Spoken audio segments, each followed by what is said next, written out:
नमस्कार, मैं मुझे खान। दिन भर की खबरों में सबसे पहले डालते नजर आज के मुख्य समाचारों पर। मेडिकल स्टोर से नशीली टैबलेट बरामद, संचालक गिरफ्तार। जागरण करने जा रहे थे बाइक सवार दोनों मृतक, टक्कर से बाइक सवार 2 जनों की मौत का है मामला। पोस्टमार्टम करवा सौंपे सब। मुख्य सचिव ने वीसी के जरिए लिया रीट परीक्षा की तैयारियों का जायजा। मुख्य सचिव की वीसी के बाद जिला कलेक्टर की अध्यक्षता में भी हुई बैठक। केंद्र सरकार किसानों से टकराव का रास्ता अपना रही है, बोले किसान। 27 सितंबर को भाटबंद को सफल बनाने के लिए किसानों की हुई बैठक। अब खबरें विस्तार से। जंक्शन पुलिस ने औषधि विभाग के सहयोग से बस स्टैंड के नजदीक स्थित एक मेडिकल स्टोर पर छापा मारकर नशे में इस्तेमाल होने वाली टैबलेट बरामद की। मौके से मेडिकल संचालक को गिरफ्तार कर एनडीपीएस एक्ट के तहत मामला दर्ज किया गया है। प्रारंभिक पड़ताल में यह बात सामने आई है कि आरोपी मेडिकल स्टोर की आड़ में नशा करने के आदी लोगों को मेडिकल नशा उपलब्ध करवाता था। जंक्शन थाना प्रभारी नरेश गैरा ने बताया कि बीकानेर रेंज के पुलिस महानिरीक्षक प्रफुल्ल कुमार व जिला पुलिस अधीक्षक प्रीति जैन की ओर से चलाए जा रहे ऑपरेशन प्रहार के तहत उच्च अधिकारियों की ओर से नशा बेचने वालों के खिलाफ कार्रवाई करने के निर्देश दिए गए। मेडिकल स्टोर की आड़ में नशा बेचने वालों के खिलाफ गोपनीय रूप से निगरानी रखने व कार्रवाई करने के निर्देश दिए गए। अभियान के तहत मंगलवार रात गश्त के दौरान मुखबिर के जरिए सूचना मिली कि जंक्शन में बस स्टैंड के नजदीक चंडीगढ़ रोड पर स्थित द केमिस्ट शॉप पर नशे में इस्तेमाल होने वाली टैबलेट की बिक्री की जा रही है। इस सूचना पर ड्रग इंस्पेक्टर अमनदीप कौर के साथ पुलिस टीम की ओर से medical store the chemist shop पर छापा मारा गया। तलाशी के दौरान मेडिकल स्टोर से नशे में इस्तेमाल होने वाली 1065 टैबलेट बरामद हुई। नशीली टैबलेट कब्जे में लेकर मौके से मेडिकल स्टोर संचालक पवन शर्मा निवासी हाउसिंग बोर्ड को गिरफ्तार कर लिया गया। आरोपी के खिलाफ एनडीपीएस एक्ट के तहत मामला दर्ज कर जांच टाउन थाना के उप निरीक्षक विजयपाल बिश्नोई को सौंपी गई है। थाना प्रभारी गैरा के अनुसार प्रकरण में मेडिकल स्टोर की आड़ में नशीली गोलियां बेचने, बिलों में हेराफेरी करने व बिना बिल के नशीली गोलियां बेचने के संबंध में अन्य व्यक्तियों की भूमिका के संबंध में भी जांच की जा रही है। साथ ही मेडिकल स्टोर की आड़ में चल रहे नेटवर्क के संबंध में भी अनुसंधान जारी है। देर शाम को दौरान गश्त इतला मिली कि चंडीगढ़ रोड पर एक व्यक्ति मेडिकल स्टोर की आड़ में है जो नशे के वैध गोलियां बेचता है, जिस पर ड्रग डिपार्टमेंट से ड्रग इंस्पेक्टर को तलब किया गया। उनके उपस्थित आने के बाद जब ये कार्रवाई की गई और 1065 गोलियां बरामद हुई हैं और मुलजिम को गिरफ्तार किया गया। एनडीपीएस में प्रकरण दर्ज करके और अनुसंधान विजयपाल बिश्नोई पुलिस थाना मंडल टाउन सब इंस्पेक्टर हैं, उनके द्वारा किया जा रहा है।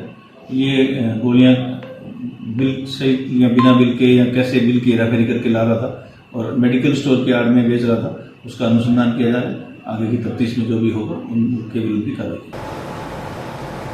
टाउन पुलिस ने नशे में इस्तेमाल होने वाली टैबलेट बरामद कर एक युवक को गिरफ्तार किया है। पकड़ा गया युवक सदर पुलिस थाना क्षेत्र का निवासी है। पुलिस आरोपी के खिलाफ एनडीपीएस एक्ट के तहत मामला दर्ज कर जांच में जुटी है।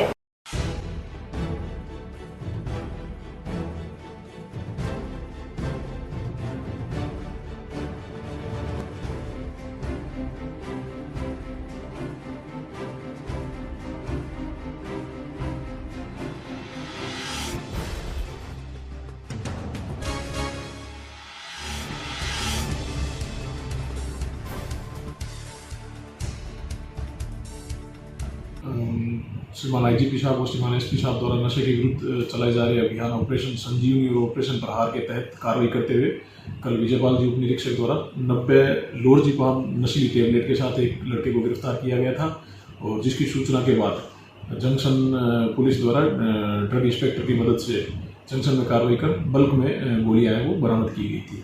हमारा नशे के खिलाफ ये अभियान लगातार जारी रहेगा और हमारा प्रयास रहेगा कि हम नशे पर एक प्रभावी रोक लगाएं। रात्रि को मकान में घुसकर नकदी चोरी कर ले जाने के आरोप में मुकदमा दर्ज करने के लिए नगर परिषद के सफाई कर्मचारी की ओर से टाउन पुलिस थाना में परिवाद सौंपा गया। जानकारी के अनुसार अरुण कुमार निवासी ज्योतिराम कॉलोनी टाउन ने बताया कि वह नगर परिषद में सफाई कर्मचारी का काम करता है और पास के ही कुछ लोगों पर उसने चोरी करने का शक जताया है।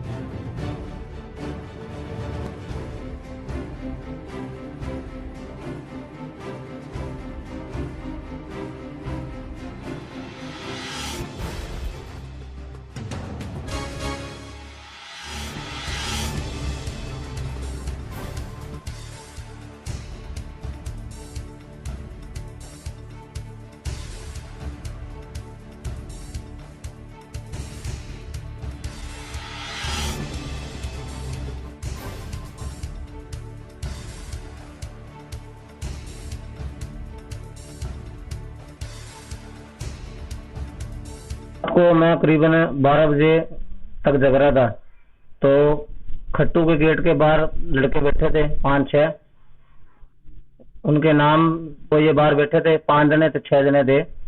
12 बजे मैं छत पे आया तो मैंने देखा कि 5 जने रात को बैठे थे बाहर, इन्होंने ही ये चोरी की है, मेरे को इन पे डाउट है। 4 बजे फिर मैं उठ गया, मेरे छाती में दर्द हो गया था, तो मैंने देखा, तो जब तक फिर मैं आके सो गया। फिर मैंने सुबह नहा धो के पूजा के लिए गेट खोला, तो जैसे पर्दे ओपन किए तो गुल्लक थे ही नहीं वहाँ। लगभग मेरे थे 1.5-2 साल से गुल्लक लगाया था, 40-45 हजार के थे आईडीए से। ये अपने गेट से बाहर दीवार से चढ़ के, निशान भी है टैंकी के ऊपर मट्टी के, वहां से चढ़े हैं ये, और पानी की टंकी पे पैर रख के आए हैं, धीरे से अपना काम करके चले गए। अलमारी में से 2500 रुपए वो भी गायब हो गए, और अलमारी का वो बटन तोड़ गए एक लाल। जंक्शन में चुंगी नंबर 8 के पास ट्रक की टक्कर लगने से जान गंवाने वाले बाइक सवार दोनों जने जागरण में भजन गायन का कार्य करते थे। मंगलवार रात्रि को भी वे दोनों जागरण करने ही जा रहे थे कि रास्ते में हादसे का शिकार हो गए। जंक्शन पुलिस ने बुधवार को टाउन के राजकीय जिला चिकित्सालय के मॉर्चरी कक्ष में रखे मृतक राकेश मेघवाल निवासी चौड़किया व मुकेश निवासी धौलीपाल के शव पोस्टमार्टम करवा परिजनों को सौंप दिए। इस संबंध में जंक्शन पुलिस की ओर से मृतक राकेश मेघवाल के भाई राजूराम की रिपोर्ट पर ट्रक चालक के खिलाफ आईपीसी की धारा के तहत मामला दर्ज किया गया है। पुलिस के अनुसार राजूराम की ओर से दर्ज करवाई गई रिपोर्ट में बताया गया कि उसका छोटा भाई राकेश कुमार व उसका दोस्त मुकेश मिरासी दोनों जागरण में भजन गायन का कार्य करते थे। मंगलवार रात्रि को दोनों जने मोटरसाइकिल पर सवार होकर जागरण करने गांव करनीसर जा रहे थे। सूरतगढ़ रोड पर चुंगी नंबर 6 के पास पहुंचे तो ट्रक ने तेज गति और लापरवाही से वाहन को चलाते हुए मोटरसाइकिल में टक्कर मार दी। टक्कर लगते ही दोनों जने बाइक सहित सड़क पर गिरकर घायल हो गए। हादसे में राकेश की मौके पर ही मौत हो गई, जबकि मुकेश को जिला अस्पताल में भर्ती करवाया गया। दौरान इलाज मुकेश की भी मौत हो गई। पुलिस मुकदमा दर्ज कर जांच में जुटी है। बुधवार को एएसआई मगर सिंह व रतनलाल ने शवों के पोस्टमार्टम की कार्रवाई करवाई। इस दौरान थाना प्रभारी नरेश गैरा भी मौजूद रहे। 14/9/2021 को राजू सनफ हेतराम मेघवाल निवासी जौड़किया ने एक रिपोर्ट दर्ज कराई है कि मेरा भाई राकेश और जौड़किया का एक मुकेश प्लेटिना मोटरसाइकिल पर जागरण करने के लिए करनीसर जा रहे थे।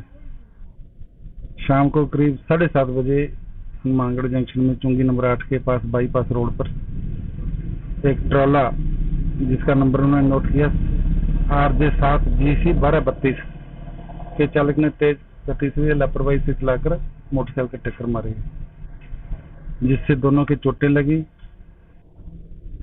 एक की तो मौके पर मौत हो गई और दूसरे की हॉस्पिटल में पहुंचने पर मौत हो गई इलाज के दौरान। आगे क्या करने के लिए मुकदमा दर्ज किया गया है। दोनों लाशों का पोस्टमार्टम करवा दिया गया है। अंतिम संस्कार हेतु इनके परिजनों को सुपुर्द कर दी है डेड बॉडी। जिले के नौहर तहसील के जसाना गांव में अटल सेवा केंद्र पर हुए पवन व्यास हत्याकांड का मामला हाईकोर्ट पहुंच गया है। इसके तहत कोर्ट ने अनुसंधान अधिकारी को केस डायरी सहित तलब किया है। गौरतलब है कि पवन व्यास हत्याकांड को लेकर हनुमानगढ़ में विप्र फाउंडेशन की ओर से प्रदेश स्तर तक आंदोलन किया गया था। विप्र फाउंडेशन युवा टीम की ओर से एडवोकेट दिनेश दाधीच व मुकेश रामपुरा के नेतृत्व में जिला और प्रदेश स्तर तक आंदोलन कर जयपुर तक पैदल यात्रा की गई थी। इसके पश्चात विधानसभा में भी यह मामला कई विधायकों की ओर से उठाया गया था। सीबीआई से जांच करवाने की मांग को लेकर लंबे समय तक आंदोलन चला था, परंतु आज तक पवन व्यास की हत्याकांड का पर्दाफाश पुलिस नहीं कर पाई है। विप्र फाउंडेशन के सहयोग से मृतक पवन व्यास के पिता राम स्वरूप व्यास की ओर से हाईकोर्ट में याचिका प्रस्तुत की गई। इसमें विप्र फाउंडेशन की युवा प्रकोष्ठ के विधिक सलाहकार एडवोकेट कुलदीप शर्मा ने राजस्थान हाईकोर्ट जोधपुर में पवन व्यास हत्याकांड को लेकर याचिका दायर की। इसमें राजस्थान उच्च न्यायालय जोधपुर की ओर से आगामी तारीख पेशी को अनुसंधान अधिकारी को केस डायरी सहित व्यक्तिगत तलब किया गया है। पवन व्यास हत्याकांड के खुलासे को लेकर पीड़ित पिता राम स्वरूप व्यास के नेतृत्व में विभिन्न सामाजिक संगठनों ने नोहर को कई बार बंद रखा। कई महीनों तक थाने के सामने नोहर में धरना प्रदर्शन किए गए। इसी कड़ी में विप्र फाउंडेशन ने 11 जुलाई 2019 को विप्र फाउंडेशन युवा प्रकोष्ठ के तत्कालीन प्रदेश महामंत्री मुकेश रामपुरा के नेतृत्व में नोहर से जयपुर न्याय प्राप्ति के लिए पद यात्रा की थी। पीड़ित पिता को साथ लेकर 22 जुलाई 2019 को विधानसभा का घेराव किया गया था। गृह मंत्री का उस दिन प्रभार शांति धारीवाल के पास था। 20 विधायकों की मौजूदगी में उनकी वार्ता हुई। वार्ता में तय हुआ था कि एसओजी अस्थायी कैंप लगाकर प्रकरण की जांच कर खुलासा करेगी। पीड़ित परिवार को आर्थिक सहायता और सीबीआई से जांच करवाने के लिए वार्ता की गई। फाउंडेशन के प्रदेश उपाध्यक्ष अश्विनी पारी के अनुसार पवन व्यास हत्याकांड के खुलासे को लेकर विप्र फाउंडेशन युवा प्रकोष्ठ निरंतर प्रयासरत है। युवा प्रकोष्ठ लगातार इस मामले पर नजर बनाए हुए है। उन्होंने बताया कि राजस्थान उच्च न्यायालय के आदेश के पश्चात आगे की रणनीति बनाई जाएगी। पवन व्यास हत्याकांड का हर सूरत में खुलासा करवाकर अपराधियों को सजा दिलवाई जाए। इसके लिए विप्र फाउंडेशन का युवा प्रकोष्ठ कभी पीछे नहीं हटेगा।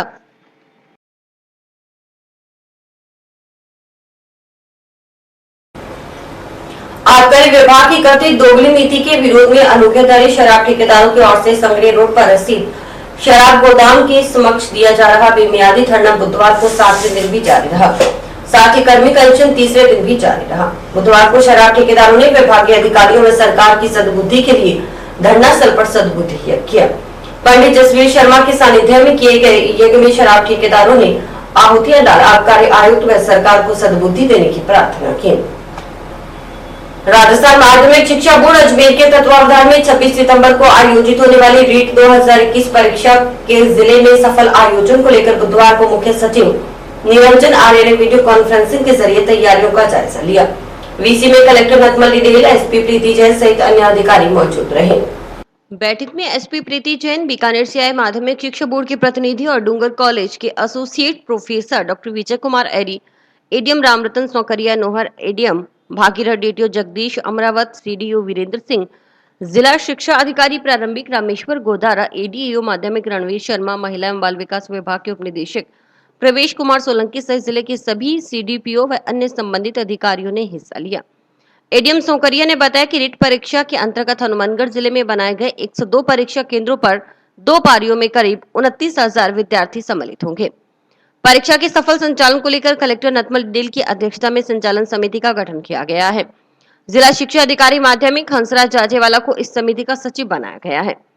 एडीएम को इसका नोडल अधिकारी नियुक्त किया गया है। समिति में माध्यमिक शिक्षा बोर्ड के प्रतिनिधि के रूप में डॉक्टर विजय कुमार एरी और सह प्रतिनिधि डॉक्टर विनोद कुमार जांगिर होंगे। माध्यमिक शिक्षा बोर्ड के प्रतिनिधि डॉक्टर विजय कुमार एरी ने बताया कि परीक्षा जिला मुख्यालय के विभिन्न केंद्रों के अतिरिक्त पीलीबंगा, गोलूवाला, टीबी और नोहर में बनाए गए परीक्षा केंद्रों पर भी होगी। सभी परीक्षार्थी ऑनलाइन अपना प्रवेश पत्र प्राप्त कर सकते हैं। परीक्षा के दिन सभी परीक्षा केंद्रों पर इंटरनेट सुविधा बंद रहेगी और विद्यार्थी किसी भी प्रकार का इलेक्ट्रॉनिक डिवाइस का प्रयोग नहीं कर सकेंगे।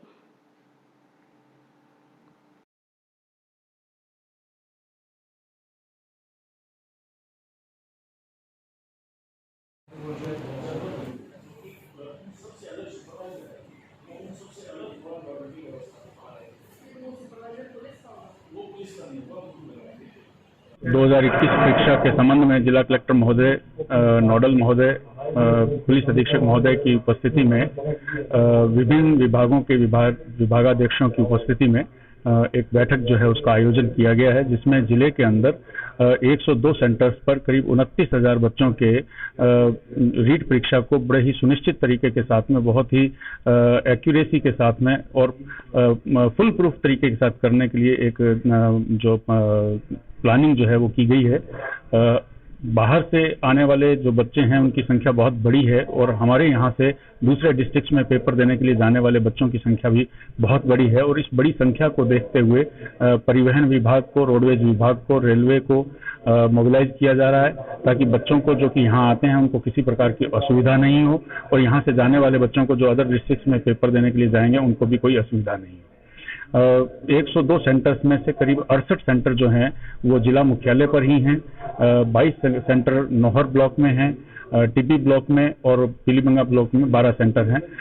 जो दूरस्थ सेंटर हैं, अन्य ब्लॉकों में सेंटर्स हैं, वहाँ के लिए बसों की व्यवस्था जो है करने की व्यवस्था की जा रही है ताकि वहाँ पहुँचने वाले बच्चों को किसी भी प्रकार की अव्यवस्था नहीं हो। पेपर्स को ट्रेजरी में रखने से लेकर के और अंतिम परीक्षा के अंतिम सोपान में सभी केंद्रों से ओएमआर शीट को इकट्ठा करके और उन्हें वापस अजमेर बोर्ड तक पहुंचाने की व्यवस्था तक का जो सारा कार्य है उसको चाक चौबंद करने की व्यवस्था की जा रही है। और मुझे और हमें पूर्ण विश्वास है कि प्रशासन के पूर्ण सहयोग शिक्षा विभाग के सहयोग, जन सहयोग और पत्रकार जो साथी हैं हमारे, उन सबके सहयोग के साथ में ये सारा परीक्षा जो है बहुत ही अच्छे तरीके से संपादित होगी। एक निवेदन हमारा ये रहेगा कि जो पत्रकार जो हैं उनको केंद्र के भीतर प्रवेश करने की अनुमति इस परीक्षा में इस बार नकल की सेंटिटी को देखते हुए नहीं रखी गई है। तो जितने भी पत्रकार महोदय हैं वो अपनी जो भी सूचनाएं लेनी है वो प्रशासन से अथवा केंद्रों के बाहर जो उपस्थित लोग हैं उनसे सूचना लेकर के अपनी सूचना ले सकते हैं। केंद्रों के अंदर जाने की जो उनकी मनाही रहेगी। जंक्शन के वार्ड नंबर 51 लेबर कॉलोनी में रह रहे लोगों के मकानों को स्थायी करवाने की मांग को लेकर वार्ड पार्षद सुरेश धमीजा ने नगर परिषद सभापति गणेशराज बंसल को ज्ञापन सौंपा। पार्षद धमीजा ने बताया कि ward 51 labour colony sector number 6 में काफी समय से लोग मकान बनाकर स्थायी रूप से निवास कर रहे हैं। इनमें से अधिकांश लोगों को पूर्व में नगर परिषद की ओर से विस्थापित किया गया था। ज्ञापन देने पहुंचे लोगों का कहना था कि उन लोगों के नाम से राशन कार्ड, आधार कार्ड के साथ बिजली पानी के कनेक्शन भी चल रहे हैं। धमीजा ने बताया कि नगर परिषद की ओर से अक्टूबर माह में प्रशासन शहरों के संग अभियान की शुरुआत की जानी है। इसमें पटों से वंचित लोगों के पट्टे बनाए जाने हैं। यदि सरकार की गाइडलाइन के अनुसार लेबर कॉलोनी सेक्टर नंबर 6 में जिन प्लॉटों की नीलामी हो चुकी है उनको छोड़ शेष लोगों के मकानों को स्थायी किया जाना संभव हो तो इन लोगों को स्थायी किया जाना चाहिए। धमीजा ने बताया कि इस संबंध में पूर्व में प्रभावित लोगों के प्रतिनिधिमंडल को सभापति की ओर से चिन्हित किए गए मकानों को न तोड़ने और भविष्य में गाइडलाइन के अनुसार अभियान में स्थायी करने के प्रति आश्वस्त किया गया था। सभापति ने पार्षद सुरेश धमीजा को अभियान में नियमानुसार इन मकानों को स्थायी करने का भरोसा दिलाया। वार्ड नंबर 51 में लेबर कॉलोनी में रह रहे लोगों के लिए हम चेयरमैन साहब से मिले और कुछ दिन पहले नगर परिषद के द्वारा नोटिस जारी किए गए थे जिन मकानों में लोग रह रहे हैं उनको तोड़ने के। उसके बाद चेयरमैन साहब से मुलाकात हुई थी तो चेयरमैन साहब ने आश्वासन दिया था कि जो लोग रह रहे हैं मकानों में उनको कुछ नहीं कहा जाएगा। तो अब चूंकि अभियान आ रहा है 2 अक्टूबर से, तो हम चाहते हैं कि उस अभियान के अंतर्गत अगर ये स्थायी हो सकता है तो स्थायी किया जाए। इसलिए चेयरमैन साहब से मुलाकात हुई और उन्होंने हमें आश्वासन दिया है कि गाइडलाइन के हिसाब से जो भी संभव हो सकता है वो उनको स्थायी करने की कोशिश जरूर करेंगे। किसान सभा की बैठक में स्थानीय किसानों की समस्याओं के निदान के लिए संघर्ष समिति संघर्ष करने के साथ किसान आंदोलन को भी गति देने को लेकर चर्चा की गई। तय किया गया कि संयुक्त किसान मोर्चा के आह्वान पर 27 सितंबर को भारत बंद को भी सफल बनाने के लिए हर स्तर पर प्रयास किए जाएंगे। टाउन गुरुद्वारा प्रेमनगर में आयोजित किसान सभा की बैठक में परमल धान की सरकारी खरीद के संबंध में आंदोलन करने पर चर्चा की गई। बैठक को संबोधित करते हुए वक्ताओं ने कहा कि केंद्रीय कृषि बिलों को लेकर केंद्र सरकार किसानों से टकराव का रास्ता अपना रही है। मुजफ्फरनगर में ऐतिहासिक किसान पंचायत से किसानों की एकजुटता का प्रदर्शन हुआ। देश में चल रहे किसान आंदोलन को मजबूत बनाने के लिए प्रत्येक व्यक्ति को भागीदारी बनाने के लिए प्रयास किए जाने होंगे। इसके लिए गांव-गांव जाकर किसानों को जागरूक करना होगा। केंद्र और राज्य सरकार किसान विरोधी है। गन्ना किसानों की मांग के बावजूद गन्ना मूल्य नहीं बढ़ाया जा रहा।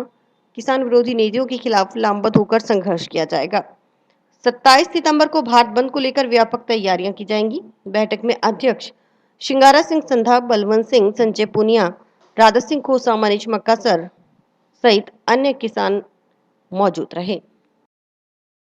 आज संयुक्त किसान मोर्चे के आह्वान पर गुरुद्वारा प्रेमनगर हनुमानगढ़ मीटिंग रखी गई, जिसमें दूर नज़दीक से किसान भाई एकत्र हुए और ये लिया गया डिसीजन 27 तारीख को जो भारत बंद का आह्वान है वो एक जगह पे किया जाए और इसलिए मीटिंग रखी गई थी और सभी ने सहमति जताई भी जो भारत बंद है पूर्ण तौर से चक्का जाम है, उसमें सिर्फ एम्बुलेंस और जहाँ कोई बारात हो इस तरीके के वाहन नहीं निकाले जाएंगे और पूरी तरह से चक्का जाम रहेगा। मीटिंग रखी है गुरुद्वारा प्रेमनगर में, ये संयुक्त मोर्चा के आह्वान पे सारे संगठनों द्वारा जो पूरे जिले के संगठन एक साथ हैं, उन्होंने ये हमने मीटिंग में ये प्रस्ताव सभी से लेके ये तय किया है कि भारत माता चौक पे बड़ा जाम और Makkasar toll, Kola toll, Nagrana toll और जो साधु शहर की तरफ खारा उधर वो टोल और टिब्बी संग्रिया सारे बाजार मेन सारे बाजार और गाँव में भी आह्वान है कि गाँव में बंद रखें, क्योंकि हमारी तो सभी से अपील है, सभी व्यापारी भाइयों से, मजदूर साथियों से और सारे गांव ग्रामवासियों से, ये सभी का आंदोलन है, ये किसान भाइयों का अकेला नहीं है, हमारे सभी का है और सभी ये सहयोग करेंगे, क्योंकि पेट की भूख सभी को लगती है और ये अन्नदाता आज त्रस्त है कि अपनी कीमत लेने में अपनी। तो हमने ये बड़ी संख्या में टिब्बी से, संगरिया से, पीलीबंगा से, दूर दूर से किसान भाई, हनुमानगढ़ जंक्शन टाउन से सारे भाई एकत्रित हुए हैं और ये व्यापक तौर पे हम पूरा कोशिश करेंगे पूरा हनुमानगढ़ जिला बिल्कुल ही गांवों तक भी बंद रहे। और सभी से हाथ जोड़कर हमारी विनती भी है कि हमारा इसमें बढ़ चढ़ के सहयोग करें। महात्मा गांधी की 150वीं जयंती के उपलक्ष्य में चल रहे सत्याग्रह सप्ताह के तहत बुधवार को राजकीय बालिका उच्च माध्यमिक विद्यालय जंक्शन में पौधरोपण किया गया। इसमें स्कूल स्टाफ सहित जनप्रतिनिधियों ने शिरकत कर पौधरोपण किया। कार्यक्रम के मुख्य अतिथि महात्मा गांधी की 150वीं जयंती मनाने को लेकर गठित जिला स्तरीय समिति के सह संयोजक तरुण विजय थे। विशिष्ट अतिथि CDEO Virendra Singh, PRO Suresh Bishnoi, ACF Rajeev Gupta और अश्विनी पारिक थे। कार्यक्रम की अध्यक्षता स्कूल प्रिंसिपल सीमा भल्ला ने की। पौधरोपण कार्यक्रम में राष्ट्रीय सेवा योजना के जिला समन्वयक और एडीईओ रणवीर शर्मा, स्कूल की राष्ट्रीय सेवा इकाई के अध्यक्ष नेहा कटारिया, शारीरिक शिक्षक एनएसएस के कार्यक्रम सहयोगी कमलजीत कौर और ओम प्रकाश नांदेवाला के नेतृत्व में बालिकाओं ने पौधरोपण कार्यक्रम में हिस्सा लिया और उनकी सार संभाल की भी जिम्मेवारी ली। कार्यक्रम को संबोधित करते हुए मुख्य अतिथि तरुण विजय ने कहा कि सत्याग्रह के 5वें दिन जिले भर में पौधरोपण का कार्यक्रम आयोजित किया गया है। सैकड़ों की संख्या में पौधे पूरे जिले में लगाए गए ताकि पर्यावरण का संरक्षण किया जा सके। उन्होंने कहा कि पौधे लगाना इतना महत्वपूर्ण नहीं है, उनका संरक्षण और उन्हें पालना पोषना ज्यादा महत्वपूर्ण है। स्कूल में पौधरोपण इसलिए किया गया ताकि राष्ट्रीय सेवा योजना के स्टूडेंट्स इनकी देखरेख कर सके। उन्होंने कहा कि राज्य के गांधीवादी मुख्यमंत्री ने गांधी के विचारों को युवा पीढ़ी और आमजन तक पहुंचाने के लिए ये आयोजन करवाया है, जो सराहनीय है। सीडीपीओ वीरेंद्र सिंह ने कहा कि पौधरोपण का कार्यक्रम अति महत्वपूर्ण है। स्कूल परिसर में पौधरोपण से बच्चों को पर्यावरण संरक्षण की सीख मिलेगी। राज्य सरकार के निर्देशानुसार सत्याग्रह सप्ताह के अंतर्गत आज हमने राजकीय बालिका सीनियर सेकेंडरी विद्यालय में पौधारोपण का कार्यक्रम किया है। मेरा मानना है कि गांधीवादी विचारक राजस्थान के लोकप्रिय मुख्यमंत्री अशोक गहलोत जी का जो उद्देश्य है कि गांधी जी के विचारों को जन जन तक पहुंचाएं, उसी के अंतर्गत हमारा प्रयास रह रहा है कि आप देख रहे हैं डेली कोई ना कोई प्रतियोगिता का आयोजन किया जा रहा है। आज पौधारोपण, इसी क्रम के अंदर पौधारोपण का कार्यक्रम रखा गया है। एनएसएस की छात्राओं के द्वारा भी पौधे लगाए जा रहे हैं और पौधे लगाने के साथ साथ हमारा प्रयास है कि इन पौधों का ख्याल भी रखा जाए। केवल पौधा लगाना ही हमारा उद्देश्य नहीं है, इनकी देखभाल करना भी हमारा उद्देश्य है। मैं इसके लिए डीएफओ ऑफिस से राजीव गुप्ता जी का, यहाँ की प्रिंसिपल सीमा भल्ला जी और उनके स्टाफ को धन्यवाद देना चाहूंगा कि इन्होंने बढ़िया अच्छे ढंग से हमारा ये कार्यक्रम में हमेशा सहयोग करते रहे हैं, करते रहेंगे। महात्मा गांधी की 150वीं जयंती वर्ष के क्रम में सत्याग्रह सप्ताह का आयोजन 11 से 17 सितंबर को पूरे जिले में किया जा रहा है। इसके तहत आज 5वें दिन पौधारोपण का कार्यक्रम राजकीय बालिका उच्च माध्यमिक विद्यालय जंक्शन में आयोजित किया गया है।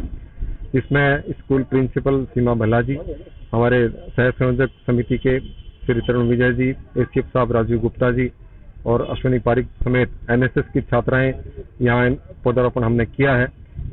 विभिन्न प्रजाति के यहाँ पौधे लगाए गए हैं। कल जो कार्यक्रम है वो राजकीय बालिका उच्च माध्यमिक विद्यालय टाउन में गांधी बंधु प्रतियोगिता का आयोजन किया जाएगा। 17 को इसका समापन होगा। मैं समझता हूँ कि इन सब कार्यक्रमों से हम गांधी के जो सत्य और अहिंसा समेत अन्य विचार हैं वो न केवल भारत में बल्कि विश्व तक ये फैले, इसी उद्देश्य के साथ ही कार्यक्रम आयोजित किया। राजकीय बालिका उच्च माध्यमिक विद्यालय में जिला प्रशासन की तरफ से और महात्मा गांधी जीवन दर्शन समिति के सहयोग से, राष्ट्रीय सेवा योजना के बच्चों के सहयोग से आज पौधारोपण किया गया। विद्यालय परिसर में और जिला शिक्षा अधिकारी कार्यालय माध्यमिक के आगे पौधारोपण किया गया और इस बात का संकल्प बच्चों के द्वारा लिया गया कि वो इन पौधों की सार संभाल करेंगी और महात्मा गांधी की जो सोच है उसको वो आगे बढ़ावा देंगे। जनसंघर्ष समिति की बैठक गुरुवार को जाट भवन में आयोजित की गई। बैठक में राजस्थान में बढ़ रही बिजली की लगातार दरों को लेकर विरोध जताया गया। बिजली की बढ़ रही दरों से 11 सूत्रीय मांगों को लेकर जनसंघर्ष समिति जल्द ही विधानसभा का घेराव करेगी। राजस्थान विधानसभा के घेराव का काम करेंगे। सर आपको वायदा करते हैं कि आपके एक साथ कंधे से कंधा मिलाकर चलने का काम करेंगे और मैं संघीय विधानसभा से ज्यादा नहीं यानी 2 बस से भर के 100 आदमी लेकर के मैं आपके पास जरूर पहुंचूंगा। यही शर्तों के साथ मैं अपनी गाड़ी को विराम देता हूँ। आज मोका जी महाराज का पावन पर्व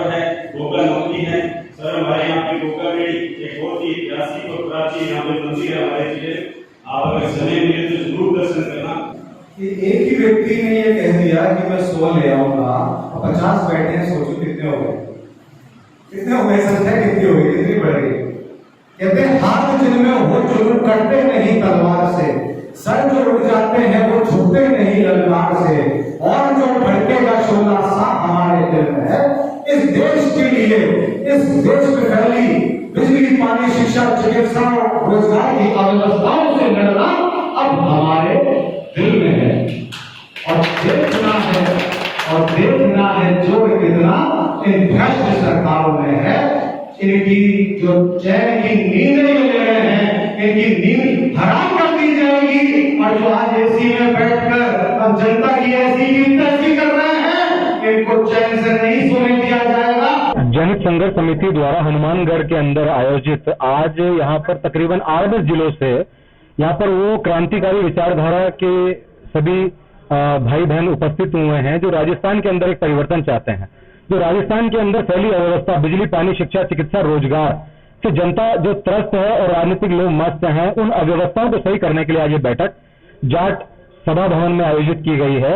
यह निर्णय लिया गया है जल्द ही एक विधानसभा का घेराव किया जाएगा, जिसमें एक बहुत ही बड़ी लाखों की जनसंख्या में सभी क्रांतिकारी राजस्थान की धरती से दूर दराज पंचायत भानी गांव से पहुंचेंगे और ऐसी 11 सूत्री मांगों को लेकर, जिन वादों को लेकर सरकार, चाहे वो पूर्व सरकार हो चाहे वर्तमान सरकार हो, किसी का वो नाम लिए बिना, क्योंकि इधर हम देख रहे हैं कुआं और इधर खाई, बीच में से जनता की शामत आई है। आज जनता खून के आंसू बहा रही है, बिजली की दरें आसमान छूती जा रही है, तमाम तरह के टैक्स लिए जा रहे हैं। 4 जिलों में प्राइवेट कंपनियों को भेजा था सिर्फ ट्रायल बेसिस पर, लेकिन आज वर्तमान सरकार, कांग्रेस सरकार ने आते ही 6 जिलों को और भेज दिया है। चूरू, झुंझुनू, जालोर जैसे 6 जिलों को 25 सालों के लिए एग्रीमेंट करके जनता को गिरवी रख दिया है। के अंदर आयोजित की गई है सिंह फाटा जी के नेतृत्व से, जो कोटा राजस्थान से आए हैं। जल्द ही हम सभी लोग बढ़ रही लगातार महंगाई, चाहे वो पेट्रोल हो, डीजल हो या फिर बिजली की दरें हैं, जो एक्स्ट्रा सरचार्ज लिया जा रहा है, टैक्स वसूली की जा रही है, उसके खिलाफ हम लोग इकट्ठे होकर और सभी जितने भी समाज के इकट्ठे संगठनों को लेकर हम लोग जल्द ही विधानसभा का घेराव करेंगे। और इसी के साथ समाचार समाप्त हुए। रोजाना देखते रहिए समाचार। नमस्कार।